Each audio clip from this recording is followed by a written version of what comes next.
Welcome back, everybody. First of all, check it out, full HD. Made a few changes to my camera setup, my sound setup, and my lighting as well. So hopefully this looks and sounds a lot better than my previous videos. I've got my old camera here, and I'm going to be giving that away to charity. Maybe I'll sign it. Could be valuable one day, you never know. So the good thing is, I'm going to be a lot freer with camera now, which means that I'm going to be able to film in different locations.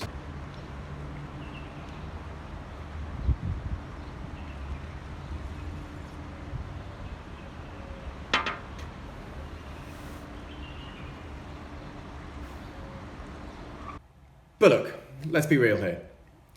Actually getting this working has taken me like half a day. So the big, long, complicated video that I was going to do for you, that's going to come another day, probably later this week. Instead, I wanted to talk about something that, again, I've been thinking about to do with D&D, and it's a bit of a, not necessarily a campaign concept, maybe a one-shot concept, or perhaps like a cool sort of quest line that your players could go down. And I'm thinking about the idea of like a time loop story, Groundhog Day style, repeated section of time that players have to work their way through. Now obviously the main cultural touchstone for this is the classic Bill Murray film Groundhog Day. The concept's been explored in lots of places. The recent Russian doll on Netflix, series like Star Trek, they've done plenty of time loop episodes. Stargate has done a really good time loop episode. So how would this work then from a D&D perspective? What would you actually need to do to make this work? First of all, you need to decide how long you want your time loop to be. And for me, I think one day, about 24 hours, is ideal.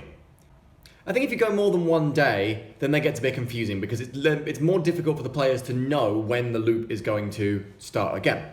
It also means you can start them freshly rested at the beginning of the day, so that means there's no worrying about hit points or spells or whatever. They can just get up and go and do whatever they've planned to do that time, that loop around.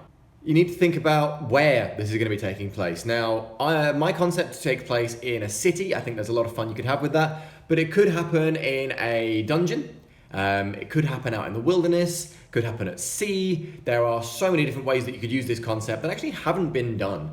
Now, the way the loop ends, I think, is really important. Are you just going to loop every 24 hours? Is there going to be a particular event that sets off the loop? Something that lets players know that the loop's coming? And perhaps most importantly, what do your players need to do to stop the loop, to fix time, to return things back to normal? So here's my kind of test scenario for this concept. Players are in a reasonably large town, possibly a city, and there is a wizard tower where a wizard is performing some research. Now, they have managed to gain a limited clairvoyance, and they have discovered that in 24 hours, their research is going to explode, and it's going to take the entire city with it. So, what this wizard does is they use a wish spell, and they wish that this wasn't going to happen. The wish spell, or the demon, the fairy, whoever is actually behind granting that wish, the genie, decides that the best way to make that happen, the easiest way to make that happen, is to put the PCs, the player characters, in a time loop, because they're these renowned heroes and they're good at fixing stuff like that.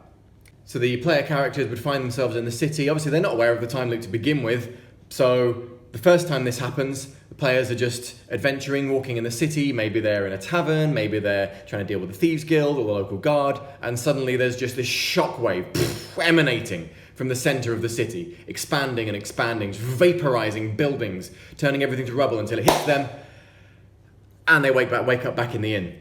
And then, when they realize that this is going on, obviously this is such a well-known trope that it's not going to take a lot.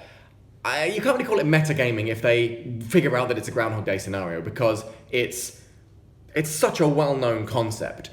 The reason I like the tower exploding is that it gives a focal point for the adventure. It makes it easy for the players to see, oh, that's what's going wrong, we need to go there. If you wanted this to run a little longer and be a bit more investigative, then you could not have an obvious reason why this is happening and have your players need to explore and figure out and maybe speak to other magic users in the area and see what happens around the time of the loop that could cause something like this to occur. And then comes the job of trying to figure out, well, how did this happen? So probably that first loop, they wouldn't necessarily know immediately where this had come from. next time they'd be looking for it. So they'd be looking for, where does this explosion come from? Where does it start? Maybe they'd be asking around town beforehand, asking about enemies that the city had, or powerful magic users in the area, that sort of thing. So they might lead them towards the wizard's tower before the explosion actually happens, but they're not going to be solving it on that first day.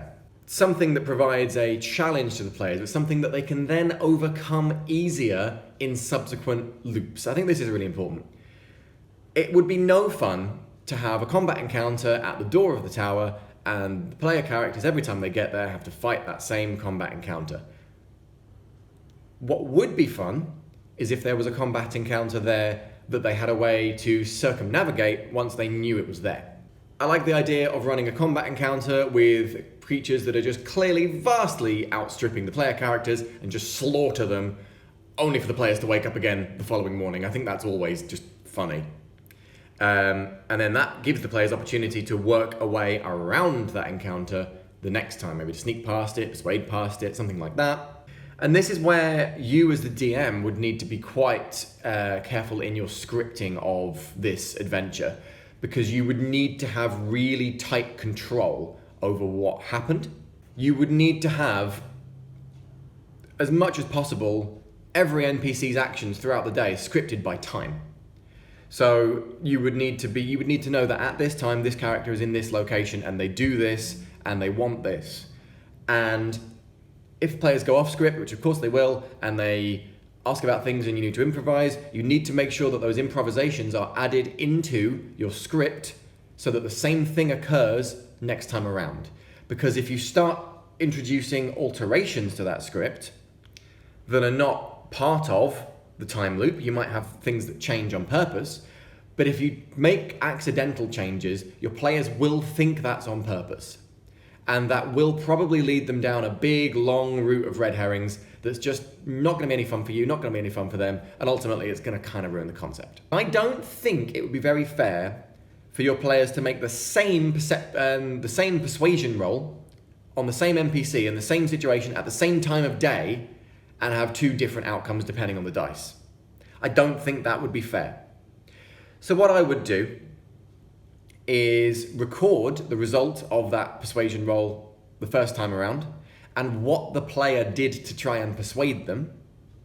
If it worked, then it will always work. If it didn't work, it will never work. And if the player comes along and they try a different tactic, they try and persuade them in a different way, they get to roll again. That keeps it fair and that keeps it consistent with the timeline as well. Because the players are supposed to be the only people, again in my version of this story, that know about the time loop. The difficulty, I think, is in making sure that this doesn't get boring for players. Make sure that they always have something new to be doing, some new lead to be investigating on the next loop. Because if you end up in a situation where they're just going around the loop of the same day doing the same things, that's very quickly not going to be fun for anybody. What I'm interested in, because I know this isn't the most original of concepts, is have you done this? Or have you been involved in a game that has done something like this? If you have, I would love to hear about it, so please leave me a comment in the comments, which you will find in the comments section below this video where it says comments. If you enjoyed this video, let me know by hitting the like button below. If you want to know more about what's coming from this channel, you can hit subscribe and the notification bell should let you know every time a new video gets uploaded. If you did enjoy this, I'd always really appreciate it if you'd share it with a friend. Otherwise, thank you very much for joining me. I'll see you later.